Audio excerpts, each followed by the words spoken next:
Research on sexuality and HIV. We look at Indian Hijras and how they deal with HIV and HIV in Indonesia. Disclaimer. These are not my own views but rather are a summary of other anthropologists' research. Please consider what is being said with a critical mind and a grain of salt, and come up with your own thoughts into this matters to add to the discourse and literature. Thanks. Reddy, 2005, talks about the Hijras of India, whom are a recognized third gender which was affected by stigma and their own cultural socio-economic position. The Hijras are asexual men who have girded their sexual organs and are situated in the caste system, and they were believed by the majority of Indians to confer or increase fertility for others. They were known for lacking shame, revealing the lack of private parts to the public, and some of them engaged in sex work.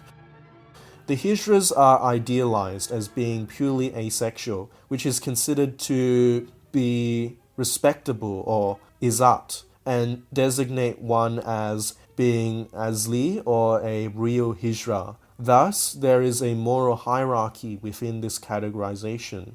However, some Hijras are sex workers, and they argue that this is a religious progression from prostitution to purely ascetic asexuality. The issue with public health is when they are classified into men who have sex with other men, known as MSM, whom are placed at risk for having sexually transmitted diseases like HIV. This, as a result, has brought about a lack of funding, stigmatization, and pathologizing of the Hijras, despite the Hijras themselves valuing the aforementioned ascetic asexuality. Reddy concludes that intersectionality in viewing the convergence of differences like gender, caste, kin, religion, and sexuality can override perceiving the world through identity politics or set power blocks. Basically, I should have mentioned before that the Hijras themselves, they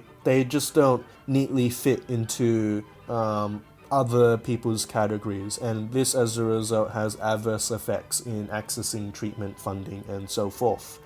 Anyway, moving along, we'll be now talking about HIV prevalence in Indonesia, especially among homosexuals and transgenders. So, Boellstorff, 2009, recounts the lack of knowledge about HIV AIDS present in Indonesia. He highlights the importance of Nuri's testimony in discussing about what AIDS is and how to live and cope with it. Other gay men and Warias, or male transvestites, are gathered around to listen to this confession. Though some are reluctant to get AIDS testing, their penasaran, or anxious curiosity, causes them to continue to listen to Nuri. The writer references Foucault in the importance and power of language in conveying both episteme or knowledge and techne or craft, which allows one to effectively convey information to others.